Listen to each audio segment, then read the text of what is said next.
North western railway Bikaner division ने 19/8/2023 को जेईपीवी 20% civil engineering department के लिए परीक्षा आयोजित की थी, जिसमें कुल 110 प्रश्न पूछे गए थे।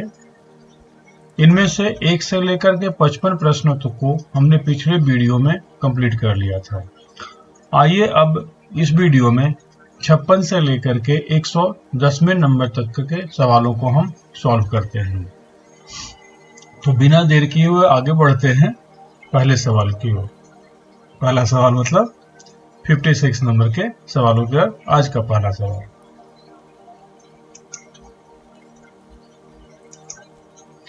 तो आज का हमारा पहला सवाल है, side slope of ballast stack shall not be flatter then.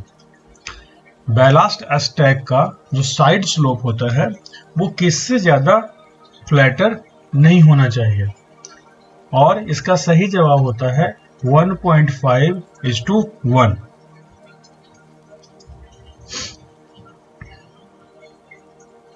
Next सवाल, toe load of ERC Mark III। ERC Mark III का टो लोड कितना होता है? तो ERC Mark III का टो लोड होता है 850 से 1100 kg। यहाँ पर आप नीचे स्नैप देख रहे होंगे जो कि IRPWM से लिया गया है, जिसमें अलग अलग ERCs के toe load, toe deflection, dia, approximate weight डाला हुआ है। अगर आप चाहें तो इस वीडियो पे हम पॉज करके इसको पढ़ सकते हैं और इस सवाल के साथ साथ ही बाकी कई अन्य जानकारियां प्राप्त कर सकते हैं। Next, Which of the following types of liner is used in track circuited area? Track circuited area में किस प्रकार के लाइनर इस्तेमाल किए जाते हैं? वर्तमान में 2 प्रकार के लाइनर इस्तेमाल किए जाते हैं, मेटल लाइनर और GFN लाइनर। तो ट्रैक सर्किटेड एरिया में GFN लाइनर इस्तेमाल किए जाते हैं। विभिन्न प्रकार के GFN लाइनर जो यूज किए जाते हैं वो नीचे स्नैप में दिए हुए हैं, जिनमें कि मेटल लाइनर की भी लिस्ट दी गई है।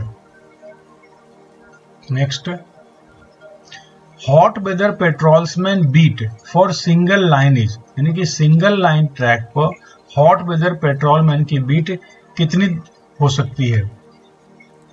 और इसका सही जवाब है 2 kilometre.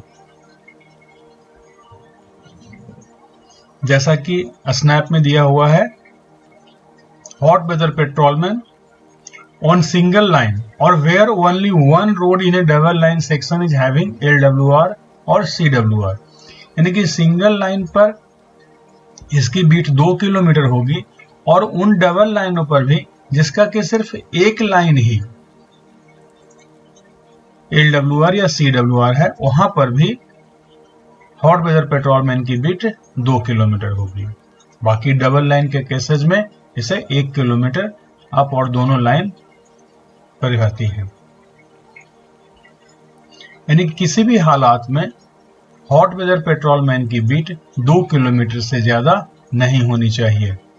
Next, during night and poor visibility the trolley should work under, यानी कि जब पुअर विजिबिलिटी हो या नाइट का समय हो तो उस समय ट्रॉली को किसके अंडर में, यानी किस रूप में हमें इस्तेमाल करना चाहिए?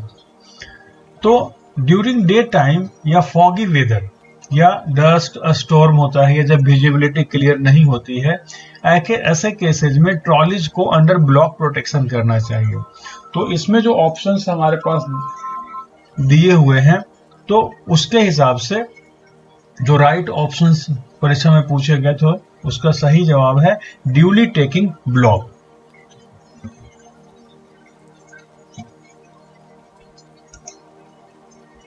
नेक्स्ट सवाल है, works of short duration are those, यानी शॉर्ट ड्यूरेशन के वर्क्स किन्हें कहे जाते हैं? तो वे वर्क जो कि सूर्योदय से सूर्यास्त के बीच में उसी दिन समाप्त हो जाते हैं, उन्हें कहे जाते हैं वर्क ऑफ शॉर्ट ड्यूरेशन।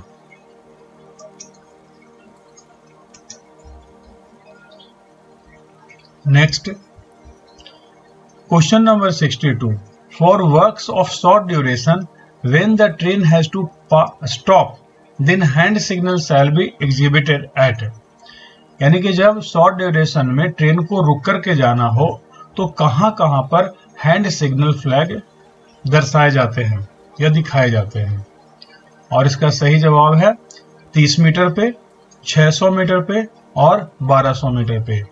जैसा कि IRPWM के स्नैप में आपको दिख रहा होगा कि post a flagman with hand signals at a distance of 30 metre in rear of the place of the obstruction to show a stop hand signal.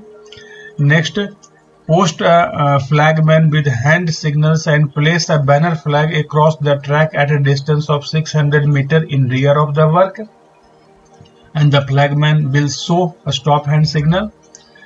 And in option C, post a flagman with hand signal and detonators at a distance of 1200 meters in rear of the work, and the flagman shall fix 3 detonators on the line 10 meter apart at a distance and stands at a place not less than 45 meters from the 3 detonators. Next, in case of deep screening by BCM followed by the use of TTMs and DTS, sectional speed is restored at which day?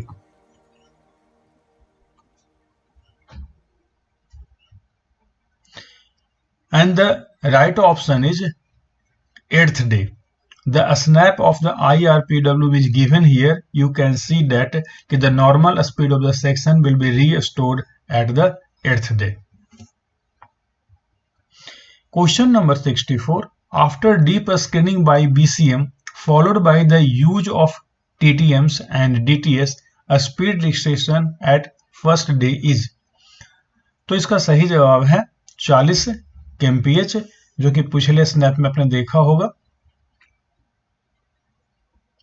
Next, maximum allowed wear due to corrosion is. रेलों में maximum wear कितने mm तक permitted है, उसके बाद rail renewal की प्रक्रिया चालू की जा सकती है या अन्य दूसरे मेंटेनेंस प्रक्रिया शुरुआत की जा सकती है। तो इसका सही जवाब है 1.5 mm। जैसा कि आप IRPWM के स्नैप में आप देख सकते होंगे कि wear due to corrosion beyond 1.5 mm in the web और foot may be taken as the criteria for beer due to corrosion. Existence of the localized corrosion such as corrosion pits especially on the underside of the foot and liner biting on rail foot acts as a stress raiser for the origin of fatigue crack and would necessitate renewals. Next, how many sleepers are there in BG fan shaped 1 in 12 turnout? और इसका सही जवाब है 96। आप यह snap देख रहे होंगे जिसमें कि टर्नआउट, स्विच, लीड और क्रॉसिंग का एक टेबल बना हुआ है।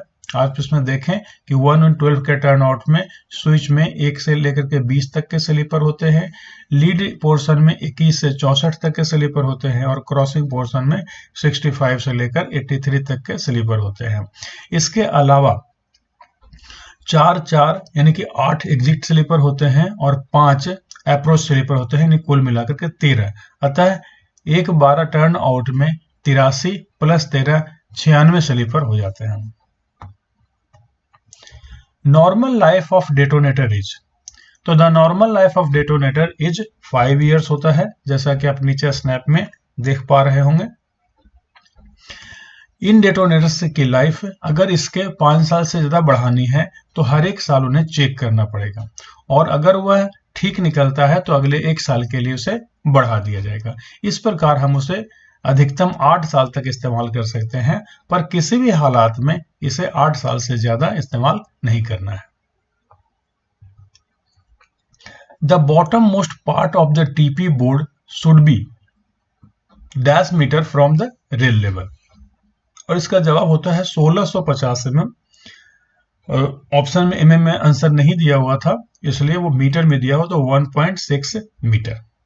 आप यहाँ पर स्नैप देख सकते हैं IRPWM का, जिसमें 1650 mm उसकी हाइट रेल लेवल से दिखाई गई है। Next, minimum desirable straight between the two reverse curve on broad gauge for higher speed route is dash meter। यानी कि बीजी के वे रूट जिनमें कि हाई स्पीड रूट हैं, यानी कि ए और बी रूट्स, इनमें दो रिवर्स कर्व के बीच में कम से कम कितना स्ट्रेट लाइन होना चाहिए, और इसका सही जवाब है 50 मीटर। नीचे का स्नैप में आप देख पा रहे होंगे कि for high speed in group A and B routes straight with a minimum length of 50 metre shall be kept between two transitions of reverse curve.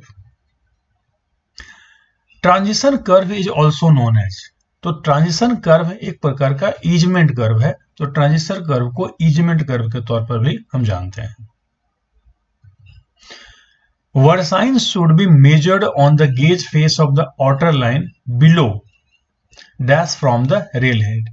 यानी कि आउटर रेल कर्व के आउटर रेल में वर्साइन मेजर किया जाता है gauge face पे, तो rail head से कितना नीचे मेजर किया जाता है, तो इसका सही जवाब है 14 mm, 14 mm। Next, for measurement of versine या curvature of curve for normal curve dash chord length is used. यानी कि सामान्य कर्व, जो एक सामान्य कर्व होता है, यहां पर हम टर्न आउट या टर्न इन कर्व की बात नहीं कर रहे हैं, एक नॉर्मल कर्व की बात कर रहे हैं, तो इसमें वर्साइन को मेजर करने के लिए कितने लंबे कॉर्ड की इस्तेमाल किया जाता है। क्योंकि नॉर्मल कर्व में स्टेशन 10-10 मीटर की दूरी पर होते हैं, अतः इनका जो कॉर्ड लेंथ होता है वह होता है 20 metre. Reference rail for cross level on a curve, cross level को सही करने के लिए या क्रॉस लेवल को सुटेबल बनाने के लिए, ये क्रॉस लेवल जो फिक्स क्रॉस लेवल है, जितना हमने सुपर एलिवेशन दिया है उसको मेंटेन करने के लिए कर्व में किस रेल को रेफरेंस रेल माना जाता है, यानी किस रेल को बेस रेल मान करके दूसरे रेलों को लिफ्ट किया जाएगा या डाउन किया जा सकता है for the maintenance of cross level. तो इसका सही जवाब है inner rail.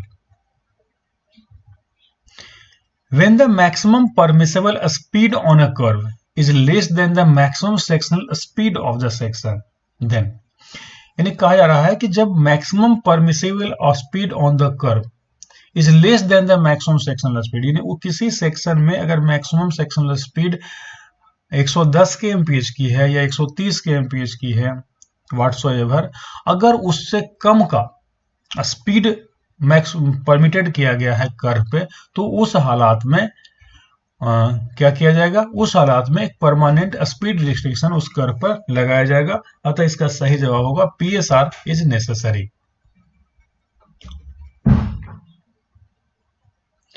Question number 75, there are number of sleepers are in BG fan shaped 1 in 8.5 turnout, यानी कि 1 in 8.5 टर्नआउट में टोटल स्लीपरों की संख्या कितनी होती है। ठीक इसी प्रकार एक सवाल पहले ही पूछा जा चुका है, तो हम उसी स्नैप का फिर से इस्तेमाल करते हैं, और यहाँ पर देख रहे हैं कि 1 in 8.5 में सामान्यतः 54 स्लीपर होते हैं और 13 अप्रोच प्लस एग्जिट स्लीपर होते हैं, तो इस प्रकार टोटल 67 स्लीपर्स हो गए। Machine used for track consolidation, track को कंसोलिडेट करने के लिए कौन से मशीन का इस्तेमाल किया जाता है, and this depends upon the given option in the paper. So उनमें से जो सही जवाब है वह था DGS। DGS is a dynamic track stabiliser. Next, question number 77, SBCM is used for cleaning of, इसका फुल फॉर्म अगर आप समझ पा रहे हो तो बहुत आसानी से सवाल का जवाब दे सकते हैं, शोल्डर बैलास्ट क्लीनिंग मशीन। तो इसका काम ही होगा शोल्डर बैलास्ट को क्लीन करना, तो इसका सही जवाब है shoulder ballast. At the end of the work ramp in और ramp out should be given to the track is, यानी कितना रैंप इन या कितना रैंप आउट दिया जाता है जब मशीनें चल रही हो ट्रैक पर लिफ्टिंग का BCM वगैरह काम अगर चल रहा हो तो उस कंडीशन में कितना का रैंप दिया जाता है, और इसका सही जवाब है 1/1000। During alignment machine corrects, alignment के दौरान में मशीन किस चीज को ठीक करती है? तो मशीन ठीक करती है वर्साइन को।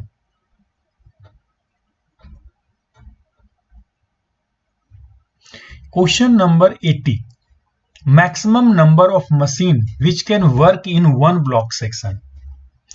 एक ब्लॉक सेक्शन में अधिकतम कितनी मशीनें एक साथ काम कर सकती है? और इसका सही जवाब है 5 मशीनें, यानी 5 मशीनों को हम एक साथ एक बार में ब्लॉक सेक्शन में काम करने हेतु भेज सकते हैं। विच machine is used for laying of point and crossing in Indian railway, यानी किस मशीन की सहायता से पॉइंट एंड क्रॉसिंग को भारतीय रेलवे पर डाला जाता है? और इसका सही जवाब है T28। Which machine is used for tamping of point and crossing in Indian railway, भारतीय रेलवे पर पॉइंट एंड क्रॉसिंग की टैंपिंग करने के लिए किस मशीन का प्रयोग किया जाता है? तो उस मशीन का नाम है Unimat. Which parameter of track is not attended by machine during tamping, tamping के दौरान में ट्रैक के किस पैरामीटर को अटेंड नहीं किया जाता है, यानी कि मशीन के द्वारा अटेंड नहीं हो पाता है? और उसका सही जवाब है gauge.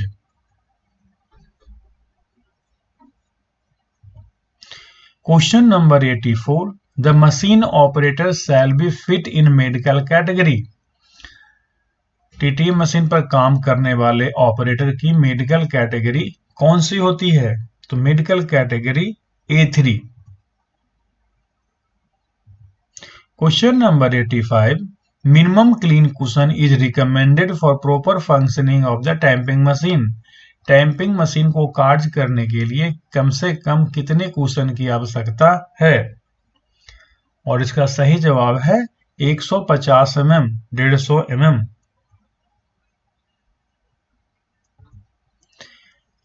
The minimum block time for BCM in hours for plain track,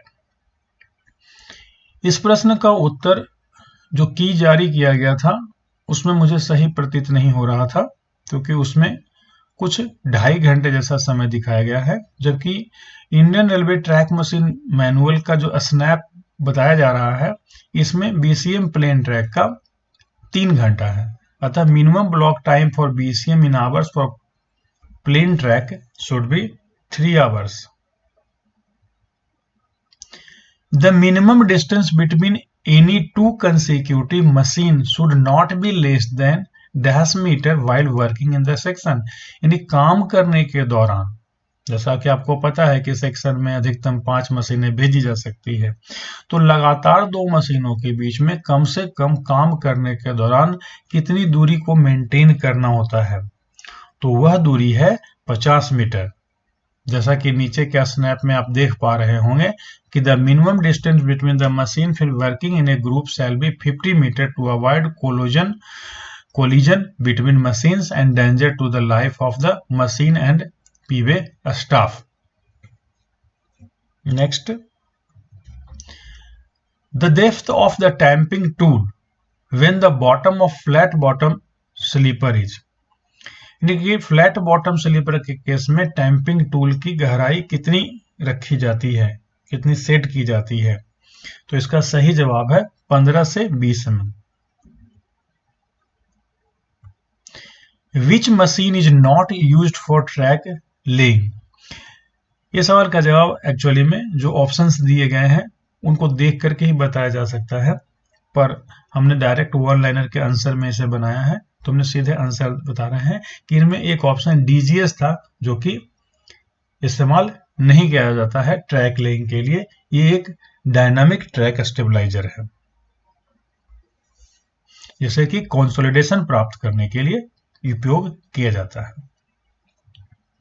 how far below the top of the guard rail from the running rail, यानी कि रनिंग रेल और गार्ड रेल में अधिकतम कितने का अंतर हो सकता है, यानी रनिंग रेल से गार्ड रेल अधिकतम कितना नीचे हो सकता है, और इसका सही जवाब है 25 millimetre. Interval between guard rail and running rail on the BG track, तो बीजी ट्रैक पर गार्ड रेल और रनिंग रेल के जो बीच में जो गैप होता है वो कितना हो सकता है। तो बीजी ट्रैक पर रनिंग रेल और गार्ड रेल के बीच में जो दूरियां हो सकती है वो 200 से लेकर के 300 mm के बीच में हो सकती है। सो मैनुअल में इसका प्रोविजन लिखा हुआ है 250 plus minus 50 mm।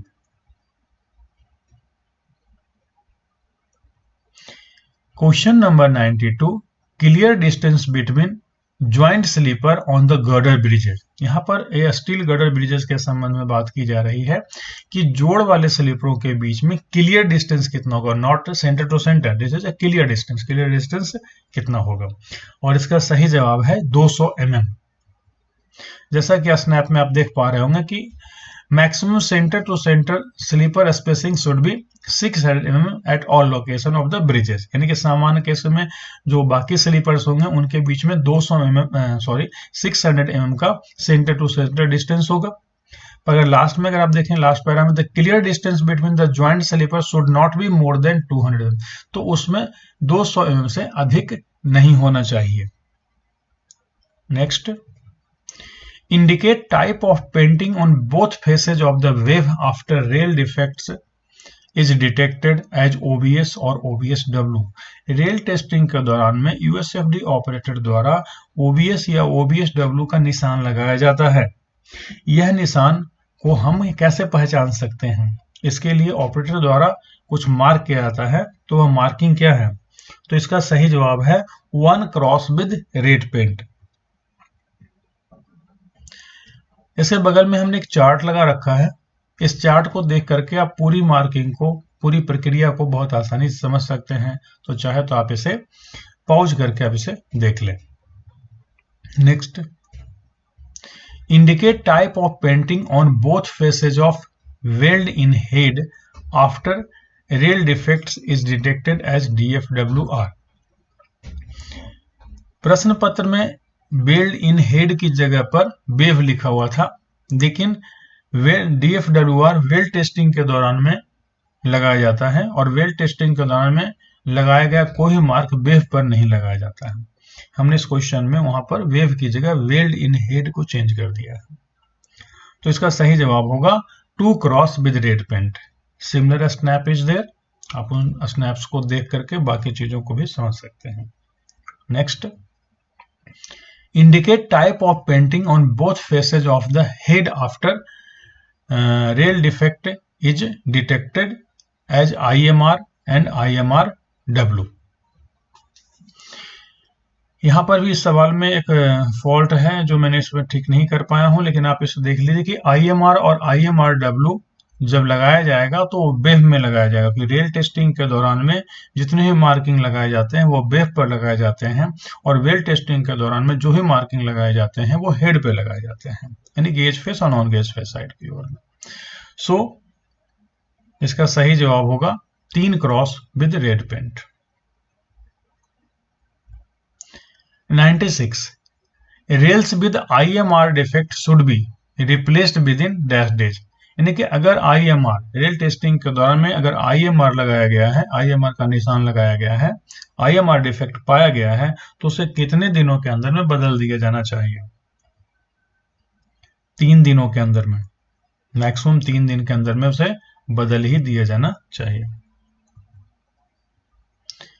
If the peak of OMS exceeds how many G should be attended immediately। OMS peak कितना से अधिक आने पर, यानी कि उसकी लिमिटिंग वैल्यू क्या है, तो हमें उसे तत्काल अटेंड करना पड़ता है। अब जब नया मैनुअल हमारा 2020 आया था, तो इसमें OMS और TRC के पीक वाले जो कंसेप्ट थे उसको एक जगह कंबाइन कर दिया गया है। इस प्रश्न पत्र में इसमें 2 आंसर सही हो रहे थे, इस चलते हम उसमें से किसी एक को चूज नहीं कर सकते थे, तो मैंने इसमें आपके लिए इसमें सारे ऑप्शंस इसमें डाल दिए हैं कि इसकी पॉलिसी क्या है, रूल्स क्या है। तो for speed up to 110 kmph जो पहला ऑप्शन है उसमें एक्चुअली में 100 kmph होना चाहिए था, गलती से टाइप हो गया है। तो 100 kmph तक 0.30 G है और 100 से 110 तक भी 0.30 G है। ऐसे कॉमन आप याद रख सकते हैं कि 110 kmph तक 0.30 G से अधिक आने पर आप उसमें अर्जेंट अटेंड करनी पड़ेगी। और 110 से अगर स्पीड ज्यादा है और 130 तक है तो 0.25, और 130 kmph से अगर ज्यादा है और 160 kmph तक है तो उसे 0.20 G इसकी लिमिट मानी जाएगी। Next, what is the sleeper to sleeper gauge variation? Sleeper से स्लीपर के बीच में गेज में कितना अंतर हो सकता है? प्रश्न पत्र में जो उत्तर संख्या निर्धारित की उसमें +-2 दिया हुआ था, लेकिन किसी भी दो चीज का अंतर, अगर हमें सिंपल दो चीज का अंतर है तो उसका डिफरेंस ऑलवेज पॉजिटिव आना चाहिए। जैसे 5 और 3 का अंतर है तो 5 और 3 का अंतर 2 होगा। सो इसका सही जवाब है 2 mm। वास्तव में यह पैरामीटर न्यू ट्रैक टॉलरेंस के हिसाब से दिया हुआ है। Question number 99, which of the following is the weight per metre in kilogram of 52 kg new rail? यानी कि 52 kg जो एक नया रेल होता है उसका वास्तविक वजन कितना होता है? तो उसका वास्तविक वजन होता है 51.89। विच बोर्ड इज इंजीनियरिंग इंडिकेटर? प्रश्न पत्र में 4 ऑप्शन दिए हुए थे और उसमें से पूछा गया था कि इनमें से कौन सा इंजीनियरिंग इंडिकेटर है। तो सारे के सारे ऑप्शंस उसमें सही थे, इसलिए ऑल ऑफ द एबव उसमें ऑप्शन सही होगा। ऑप्शन दिए थे कॉशन इंडिकेटर, स्टॉप इंडिकेटर और स्पीड इंडिकेटर। इंजीनियरिंग इंडिकेटर्स के तौर पर हम कॉशन इंडिकेटर इस्तेमाल करते हैं, जैसा कि बगल के स्नैप में दिया हुआ है। स्टॉप इंडिकेटर इस्तेमाल करते हैं, टर्मिनेशन इंडिकेटर इस्तेमाल करते हैं टीपी और टीजी के फॉर्मेट में, और स्पीड इंडिकेटर इस्तेमाल किया जाता है। नेक्स्ट, यहाँ से प्रश्न शुरू होता है हिंदी राजभाषा के सवाल, जैसे कि मैंने इंग्लिश में कन्वर्ट कर रखा है, पर लैंग्वेज आपको हिंदी में है, मुझे हिंदी में आपको इसे बता देंगे, क्योंकि राजभाषा पढ़ना है तो आपको हिंदी भाषा का प्रयोग सीखना चाहिए। लेकिन बहुत सारे हमारे हिंदी के जिनको हिंदी कम आती है उनके लिए इंग्लिश में टाइप किया हुआ है, ताकि वे अगर मेरी आवाज नहीं भी समझ पा रहे हों तो वे अंग्रेजी भाषा के को देख करके इस सवालों को समझ पाए। क्वेश्चन नंबर 101, व्हेन हिंदी दिवस इज सेलिब्रेटेड? हिंदी दिवस 14 सितंबर को मनाया जाता है। राजभाषा हिंदी की लिपि क्या है? स्क्रिप्ट ऑफ राजभाषा Hindi is Devanagari. Question number 103, in which annexure of the constitution recognised language are explained? यानी कि कॉन्स्टिट्यूशन के किस अनुसूची में जो भारतीय भाषाओं को मान्यता प्राप्त है या मान्यता प्राप्त भारतीय भाषाएं हैं उसको एक्सप्लेन किया गया, उसको बताया गया है? तो 8वीं अनुसूची में। Who is the chairman of central Hindi committee? Central Hindi committee यानी केंद्रीय हिंदी समिति के चेयरमैन कौन होते हैं? तो केंद्रीय हिंदी समिति के चेयरमैन भारत के प्रधानमंत्री होते हैं, तो prime minister is the right answer. Next question, how many parts India is classified on the basis of language? भाषा के आधार पर, भाषा के प्रचार प्रसार के लिए भाषा के आधार पर भारत को कितने भागों में वर्गीकृत किया गया है? तो इसे 3 भागों में वर्गीकृत किया गया है, क क्षेत्र, ख क्षेत्र और ग क्षेत्र। पर इन क्षेत्रों में तमिलनाडु शामिल नहीं है। Which state does not come under the preview of राजभाषा रूल 1976? जैसा कि पीछे बताया जा चुका है कि राजभाषा रूल 1976 के अंतर्गत में क, ख, ग क्षेत्रों में वर्गीकृत किया गया है, पर यह नियम तमिलनाडु राज्य पर लागू नहीं होते हैं। क्वेश्चन नंबर 107, व्हेन वाज राजभाषा आयोग वाज एस्टैब्लिश्ड? पहली राजभाषा आयोग की स्थापना कब हुई थी? तो पहली राजभाषा आयोग की स्थापना 1955 में हुई थी।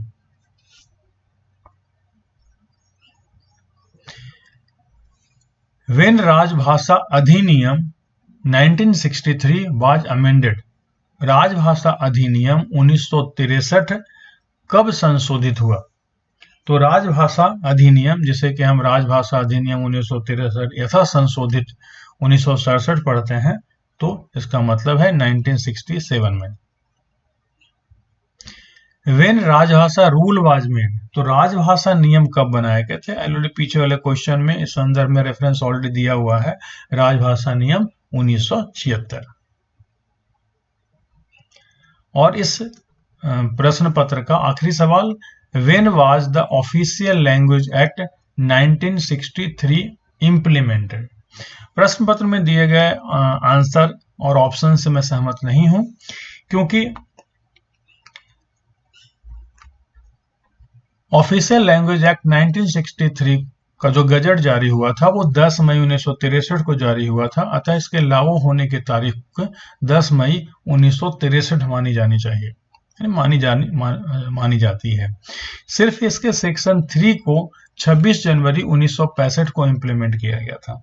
जैसा कि हम नीचे के स्नैप में आप देख पा रहे होंगे कि official language act 1963 as amended 1967 act number 19 of 1963 10 मई 1963 को लागू हुआ था, और section 3 shall come into force on the 26 January 1965 and the remaining provision of this act shall come into force on such date as the central government may by notification in the official gazette appoint and different date may be appointed for different provision of this act। तो चूंकि यह gazette में 10 मई 1963 को जारी हुआ था, अतः हम ऑफिशियल लैंग्वेज एक्ट 1963 को इम्प्लीमेंटेशन की तारीख को 10 मई 1963 पढ़ेंगे, लेकिन जब इसके सेक्शन 3 की बात आएगी तब इम्प्लीमेंटेशन की तारीख 26 जनवरी 1965 मानी जाएगी। थैंक यू दोस्तों, आपने इस वीडियो को ध्यान से देखा।